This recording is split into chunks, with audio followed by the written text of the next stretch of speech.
Bonjour à tous et bienvenue dans cette nouvelle vidéo où je vais vous présenter un outil pour backtester vos stratégies sur les crypto-monnaies. Tout d'abord, veuillez m'excuser du son qui est plus mauvais que d'habitude dans cette vidéo. Tout simplement, j'ai la clim qui est derrière, qui est en train de tourner à fond, qui fait un boucan désagréable et j'ai pas vraiment le choix, je ne peux pas l'éteindre vu la chaleur. Donc dans cette vidéo, je vais vous présenter un outil de backtesting, celui de Glassnode qui est sorti très récemment et qui s'appelle Workbench. C'est un outil vraiment intéressant, encore tout nouveau, donc incomplet, mais qui reste très intéressant et on va voir dans cette vidéo pourquoi. Vous le savez, lorsque vous voulez backtester des stratégies, vous pouvez le faire en Python. Il faut savoir coder, c'est plus complexe. Vous pouvez le faire avec TradingView. Il faut également savoir coder, mais ça s'apprend beaucoup plus rapidement. Mais dans tous les cas, si vous voulez coder en utilisant des indicateurs non pas techniques comme la moyenne mobile, les bandes de Bollinger, mais en utilisant des indicateurs on-chain, c'est déjà beaucoup plus compliqué. Et Glassnode met à notre disposition un outil qu'ils ont développé et qui est vraiment super sympa. Donc dans cette vidéo, ça sera une introduction à cet outil. On va voir des stratégies basiques et donc pour ça, je vais très largement m'inspirer d'un article qu'ils ont publié il y a quelques jours et donc je vous mettrai le lien en description de cette vidéo. Alors pour prendre en main l'outil, c'est extrêmement simple, mais pour ça, il va falloir passer à travers différents exemples pour que vous puissiez avoir une vision globale de l'outil. Attention, cette vidéo, encore une fois, reste seulement une introduction, libre à vous ensuite d'approfondir. Et si vraiment vous avez beaucoup de demandes et que cette vidéo vous intéresse, je pourrais en faire une suite avec des stratégies bien plus avancées. Donc on va tout de suite commencer. Vous trouverez également dans la description la documentation de l'outil avec les différentes fonctions que vous pouvez utiliser jusqu'à présent. Comme je vous l'ai dit, l'outil il est tout nouveau, donc forcément il est incomplet. Il y a encore pas mal de choses qu'on ne peut pas faire, mais vous avez déjà la moyenne mobile simple, la moyenne mobile exponentielle. Voilà, vous avez différentes fonctions. Évidemment, nous, ce qui va nous intéresser, ce n'est pas forcément les indicateurs techniques, c'est plutôt les données on-chain, comme par exemple le MVRV, le SOPR, etc. D'autres indicateurs dont j'ai déjà pu parler précédemment sur cette chaîne YouTube. On va commencer par utiliser cet outil, il se présente comme ça. Donc lorsque vous êtes sur Glassnode Studio, cliquez ici sur Workbench et donc vous allez arriver sur cette interface-là. Sur cette interface, vous allez pouvoir rajouter différentes fonctions, différentes métriques. Donc pour ça, vous allez ici sur le bouton Add. Vous avez trois possibilités. On va commencer par la plus simple. La dernière, c'est le prix, tout simplement le prix du Bitcoin.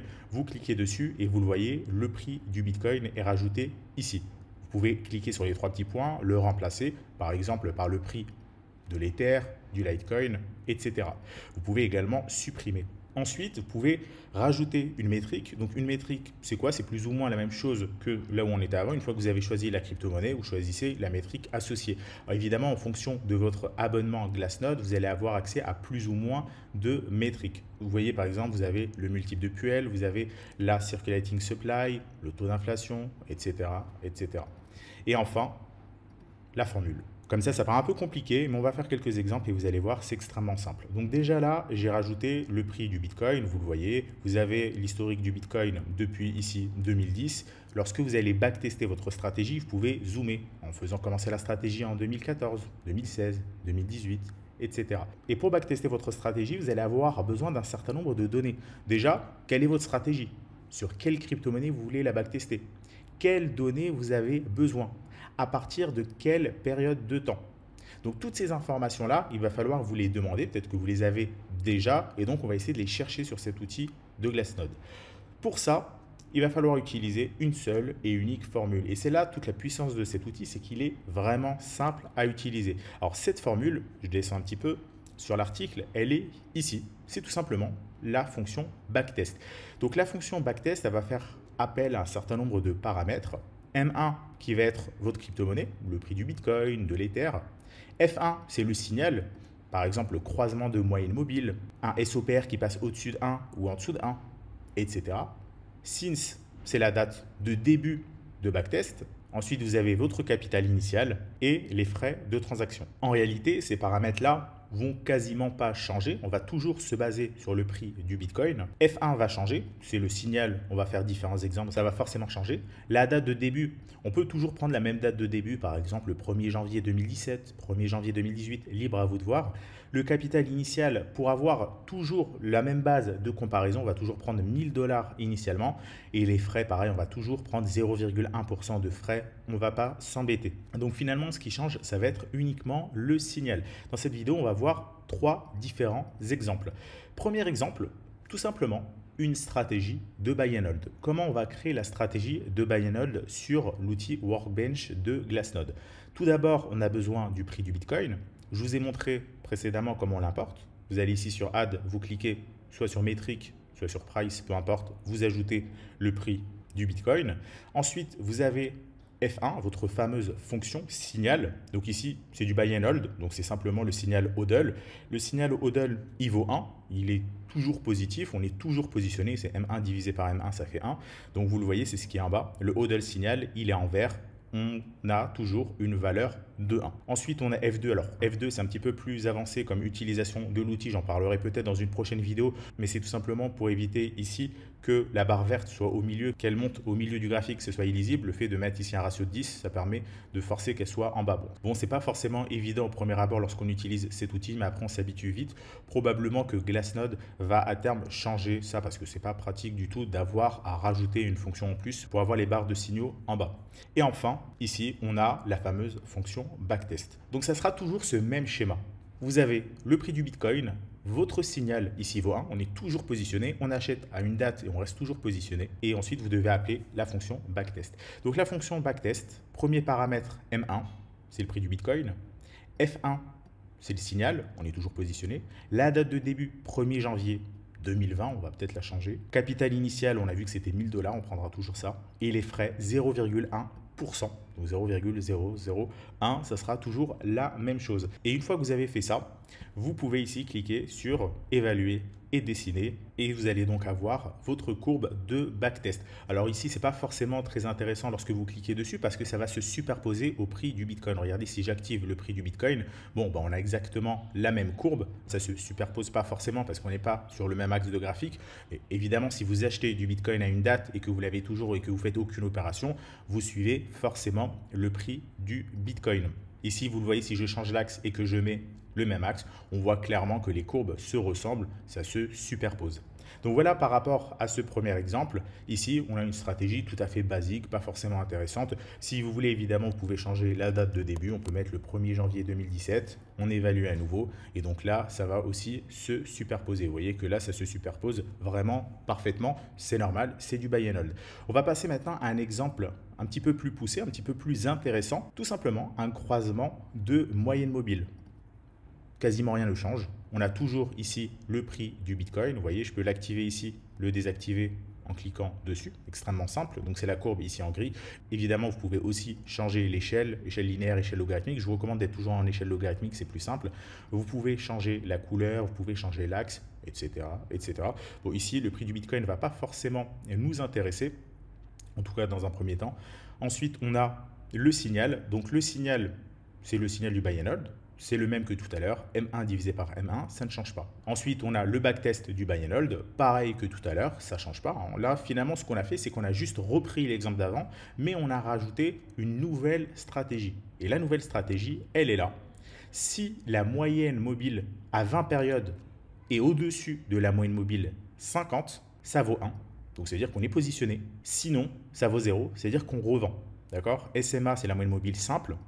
M1, je vous rappelle, c'est ici le prix du Bitcoin et 20, c'est la période. Donc, c'est la moyenne du prix du Bitcoin, la moyenne mobile 20 du prix du Bitcoin. Donc, si la moyenne mobile 20 passe au-dessus de la moyenne mobile 50, on est positionné. C'est comme si la moyenne mobile court terme, finalement, passe au-dessus de la moyenne mobile long terme. C'est-à-dire qu'on passe en tendance haussière et donc, on est positionné. Si on a un croisement baissier, eh bien, on revend. C'est aussi simple que ça. Alors ici, on peut également se mettre en échelle logarithmique à chaque fois, même si là, en l'occurrence, ça change pas grand-chose. Alors ici, j'ai mis la moyenne mobile simple. On peut également mettre la moyenne mobile exponentielle, si vous voulez. Hop, on remplace le SMA par EMA. Ça, vous l'avez dans la documentation que je vous mettrai en description. On l'a vu tout à l'heure, vous avez la moyenne mobile simple, la moyenne mobile exponentielle et ça vous permet aussi de savoir à chaque fois les paramètres. M1, c'est le prix de la crypto-monnaie, Bitcoin, Ether, etc. Et ensuite, vous avez la période. Pensez bien à chaque fois que vous faites un changement à bien cliquer ici sur évaluer pour actualiser le graphique. Ici, vous avez donc votre signal et vous devez ensuite faire appel à votre fonction backtest. Donc, comme avant, backtest, vous avez M1, c'est le prix du Bitcoin. Cette fois, la fonction, elle change. C'est F3, c'est la fonction qu'on vient de créer, croisement de moyenne mobile. La date de début, toujours 1er janvier 2021, toujours un capital initial de 1000 dollars et toujours des frais de 0,1%. Vous cliquez ici sur évaluer et donc ici vous avez la nouvelle stratégie. Alors vous pouvez la renommer, hein, vu que c'est plus une moyenne mobile simple, vous cliquez sur les 3 petits points, rename, et au lieu de l'appeler SMA, vous l'appelez EMA. Et voilà, c'est fait, vous avez votre nouvelle stratégie. Alors on va également renommer ici par principe.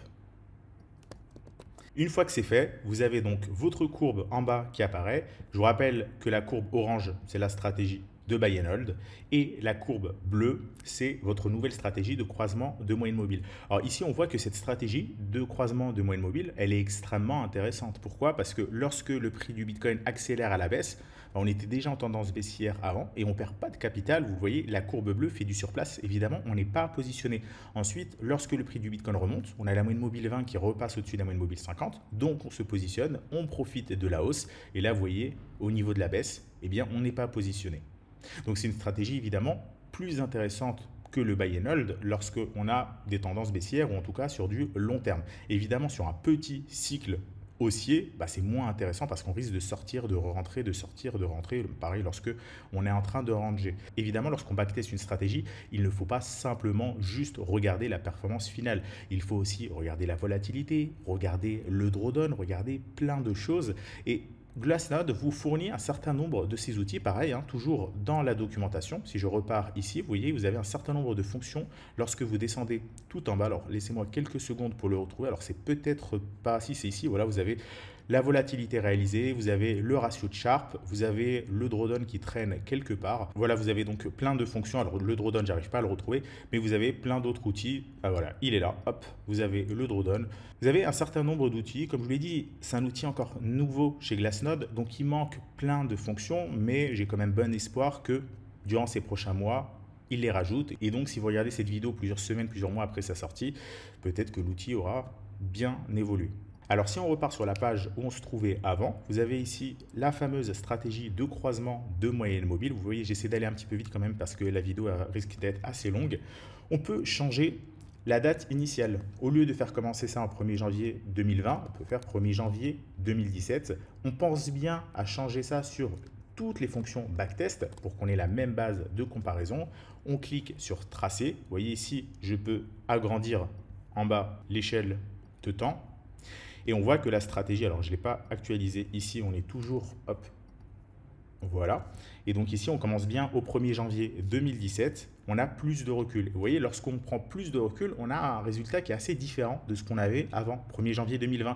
1er janvier 2020, on voyait que la stratégie surperformait quand même pas mal le buy and hold. Si on prend du recul, 1er janvier 2017, ce n'est pas forcément si évident que ça parce qu'à la fin, le buy and hold fait mieux. Alors oui, il y a des phases où le buy and hold fait beaucoup mieux que la stratégie. Il y a des phases où la stratégie préserve mieux le capital, notamment lorsque c'est une phase de range ou de tendance baissière. Regardez ici en 2022, pendant que le prix du Bitcoin s'effondre, eh bien la stratégie, elle préserve quand même mieux le capital. Et évidemment, c'est une stratégie ici que je vous montre ultra basique, croisement de moyenne mobile, ça ne fonctionne pas. C'est uniquement pour vous montrer comment utiliser cet outil. Après, libre à vous d'avoir des stratégies plus complexes. Évidemment aussi, si je vous montre cet outil, ce n'est pas pour simplement faire des stratégies de moyenne mobile. C'est surtout pour utiliser les données on-chain fournies par Glassnode. Et c'est ce qu'on va voir à travers le troisième exemple. Et donc là, on va utiliser l'indicateur SOPR. Alors, on reprend ce qu'on avait avant. Toujours le prix du Bitcoin, ici ça ne change pas. Toujours le signal HODL qui vaut 1 et le backtest qui va avec, ça ne change pas. Et cette fois-ci, on enlève le croisement de moyenne mobile et on rajoute l'indicateur SOPR. Alors, ce qu'il faut savoir avec cet outil, c'est qu'on peut également backtester des stratégies en short. Ce n'est pas uniquement des achats. On peut également faire des ventes à découvert. On peut également combiner plusieurs stratégies. On peut faire, par exemple, la stratégie de croisement de moyenne mobile et en plus du SOPR. Si, par exemple, le SOPR est supérieur à 1 et en plus, on a un croisement de moyenne mobile, on passe à l'achat. Et sinon, on reste non positionné ou bien on vend. On peut vraiment faire pas mal de choses. Encore une fois, l'outil est nouveau. Donc, si vous allez commencer à l'utiliser très vite, vous allez atteindre ses limites. En tout cas, si vous savez coder, vous allez rapidement atteindre les limites de l'outil. Mais voilà, encore une fois, c'est un outil très récent. Il est sorti il y a seulement quelques jours, quelques semaines. Donc, probablement que durant ces prochains mois, Glassnode va recevoir pas mal de demandes d'évolution de l'outil, ils vont développer des choses et donc on pourra faire des choses plus intéressantes là-dessus. Et si l'outil est amené à bien évoluer, j'hésiterai pas dans quelques mois à vous faire des vidéos beaucoup plus poussées sur le sujet. Donc on va passer maintenant sur l'indicateur SOPR et c'est ça la force de cet outil, c'est que c'est toujours la même chose finalement, peu importe la stratégie ou l'indicateur qu'on utilise, c'est à chaque fois une ou deux lignes de code. Donc ici pour le SOPR, c'est simple, il suffit de le rajouter étant donné qu'on veut une stratégie sur le SOPR. Donc pour la rajouter, je vous remonte, on va ici sur Add, ensuite on va ici sur Métrique, ici on a bien le Bitcoin. Dans Métrique, on tape SOPR, vous le voyez, vous avez le SOPR, vous en avez d'autres, ça dépend encore une fois de votre abonnement Glassnode. Vous voyez que moi, je n'ai pas l'abonnement maximum, donc je n'ai pas accès à un certain nombre d'outils, mais vous pouvez déjà commencer à utiliser l'outil gratuitement avec les données de base. Donc voilà, le SOPR a été rajouté. Bon, vous avez également, je ne l'ai pas précisé, ici la résolution que vous pouvez changer, une journée, une heure. Je vous recommande d'être toujours sur une journée. Ici, vous avez également d'autres données, libre à vous en fonction de votre stratégie d'utiliser celles qui vous semblent les plus pertinentes. Donc on a le SOPR, on a ensuite le signal SOPR qui est simple, if M2, donc M2 c'est le SOPR, si le SOPR est supérieur à 1, alors le signal vaut 1, c'est-à-dire qu'on est positionné. Sinon, ça vaut 0. Donc si le SOPR est inférieur à 0. Alors là, pareil, je ne l'ai pas précisé dans cette vidéo, mais il faut quand même avoir quelques notions de logique, de code lorsque vous utilisez cet outil. Par exemple, il faut comprendre ce que veut dire cette ligne-là. Bon, évidemment, ça s'apprend très très vite, mais il faut quand même le savoir, sinon, pareil, vous allez avoir quelques limites à utiliser l'outil. Vous avez, je l'ai dit tout à l'heure, un certain nombre de fonctions. Ici, ce qui est top, c'est que Glassnode vous le rappelle. Vous pouvez par exemple utiliser le RSI. Vous pouvez même backtester des stratégies à base de DCA. Vous avez vraiment pas mal de choses déjà pour une première version. Je trouve que l'outil est vraiment intéressant. Ensuite, on va sur la stratégie en elle-même. Donc toujours backtest du prix du Bitcoin. F3, c'est ce qu'on a fait, le signal SOPR. On commence en 2020. Capital 1000 $ et des frais de 0,1%. Et on regarde ce que ça donne en bas. En bas, on a tout désactivé, on laisse simplement la stratégie avec le SOPR, vous voyez ici en bleu, et la stratégie Buy and Hold en orange.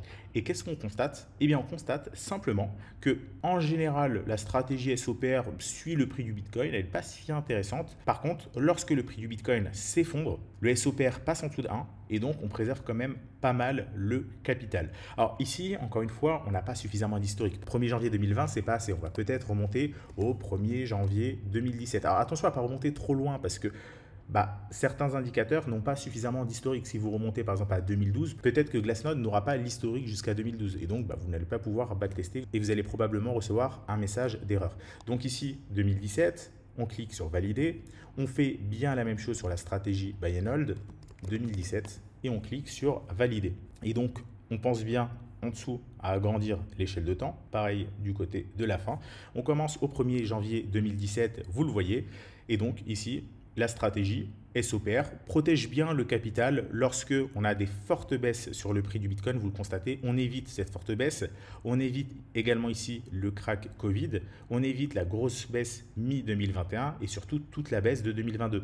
Donc cette stratégie SOPR permet de bien profiter de la hausse du Bitcoin lorsque le Bitcoin est haussier et protège le capital lorsque le Bitcoin est baissier. Donc, on voit que c'est une stratégie qui commence à être intéressante. Évidemment, il faut la combiner à d'autres stratégies. Il faut utiliser d'autres données on-chain, mais c'est là la force de ce logiciel, c'est qu'on commence à avoir accès à des informations intéressantes pour backtester, à des données on-chain. On peut imaginer, par exemple, ajouter l'indicateur MVRV, le fusionner avec le SOPR, voir ce que vont faire ces deux indicateurs réunis en termes de performance, en termes de stratégie, en termes de préservation du capital, et rajouter d'autres indicateurs on-chain pour arriver à un résultat final. Et vous voyez, l'outil est vraiment simple à utiliser en une simple petite vidéo. Je vous ai montré finalement quasiment tout ce qu'il y a à savoir sur cet outil. Alors, je ne l'ai pas précisé en bas, évidemment, lorsque c'est vert, c'est qu'on est positionné. Vous voyez, lorsqu'on n'est pas positionné, eh bien, il n'y a pas de trait vert. Donc ici, sur toute cette période-là, par exemple, le prix du Bitcoin chute et vous voyez, la stratégie, elle fait quasiment rien, elle fait du surplace. Ici, elle rentre très rapidement à l'achat parce qu'on a un petit rebond sur le Bitcoin, le SOPR passe au-dessus de 1, mais finalement, on repasse rapidement en dessous de 1. On a juste un faux signal, une petite perte sur le capital, mais ce n'est pas très grave, on évite toute la chute ensuite. Donc voilà par rapport à cet outil-là, l'outil Workbench de Glassnode, comme je vous l'ai dit, libre à vous de l'approfondir, d'aller rajouter d'autres fonctions. Regardez le drawdown de votre stratégie, regardez le ratio de Sharpe de votre stratégie, la volatilité de votre stratégie, le rendement moyen, etc., etc. Évidemment, pour ceux qui savent coder en Python, cet outil finalement ne sert pas à grand chose, ça ne vous est pas vraiment destiné, c'est plus destiné à ceux qui ne savent pas coder sur Python, qui n'ont pas de connaissances spécialement en code, mais qui veulent commencer à s'intéresser au backtest des stratégies pour, pourquoi pas, après basculer sur des logiciels plus avancés, plus complexes, et là, pour pourquoi pas, ensuite basculer sur des logiciels plus avancés, plus complexes. Ici, ça peut être une première base pour commencer, une base vraiment intéressante parce qu'on a accès à quelque chose de simple à utiliser et qui est relativement complet lorsqu'on débute. Donc voilà par rapport à cette première vidéo d'introduction sur l'outil Workbench de Glassnode. J'espère que j'ai été clair, j'espère que ça vous a intéressé. Si c'est le cas, n'oubliez pas de laisser un like sous la vidéo. Si vous avez des questions, des remarques, des commentaires, écrivez-les-moi en dessous de cette vidéo, j'y répondrai probablement dans une future vidéo. Et juste avant de conclure cette vidéo, j'aimerais faire un point sur l'état du marché et sur notre stratégie crypto trader. Tout d'abord, le Bitcoin, vous l'avez vu, cette nuit a cassé la fameuse résistance des 30 000 $. Il s'y trouvait depuis quasiment un mois, il n'arrivait pas à la franchir.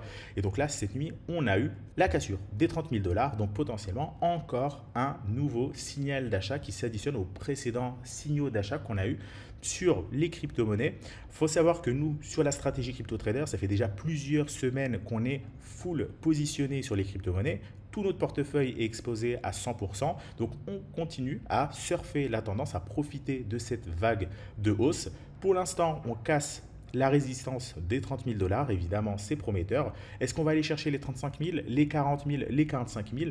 On va voir. Lorsqu'on aura un signal de vente, on revendra. Pour le moment, tous les signaux sont encore ouverts, donc on reste positionné. Et par rapport à CryptoTrader, par rapport à la stratégie qu'on vous propose, sachez qu'on vient de lancer notre programme de parrainage. Si vous n'êtes pas abonné à notre lettre d'information qu'on envoie chaque semaine, je vais vous le présenter très rapidement dans cette vidéo. On en a déjà parlé dans l'email qui a été envoyé la semaine dernière. C'est un programme de parrainage. On n'en proposait pas jusqu'à présent. On a eu de la demande là-dessus. Donc, on le sort enfin. Ce programme est extrêmement simple.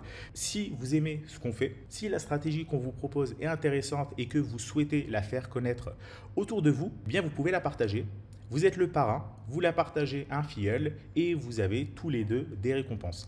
En tant que parrain, vous pouvez gagner une commission de 20% sur chaque achat effectué par vos filleuls et ce à vie. Il n'y a pas de date limite. Donc, si votre filleul reste client de CryptoTrader pendant 5 ans, eh bien, à chaque renouvellement, pendant 5 ans, vous allez toucher 20% de la vente. Et donc ici, vous avez un outil qui vous permet de simuler, en fonction du nombre de personnes invitées, la rétribution que vous aurez. En complément, votre filleul va recevoir un mois d'abonnement qui va être offert à l'abonnement qu'il prendra. Donc c'est extrêmement simple. Il vous suffit juste de cliquer sur ce bouton-là.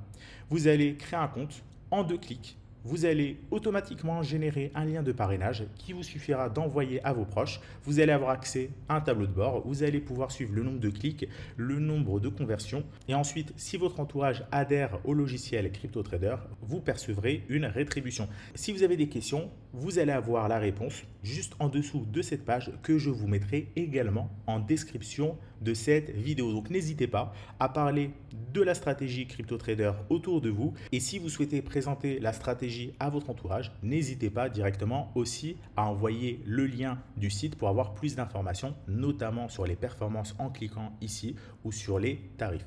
Voilà par rapport à cette vidéo. J'espère que ça vous a intéressé. Si vous avez des questions sur l'outil Workbench, encore une fois, posez-les-moi en commentaire de cette vidéo. S'il y a vraiment beaucoup de questions ou un sujet que je n'ai pas forcément bien expliqué, j'en profiterai pour en parler dans une prochaine vidéo. Je vous souhaite à tous une excellente soirée. On se retrouve très bientôt pour une prochaine vidéo.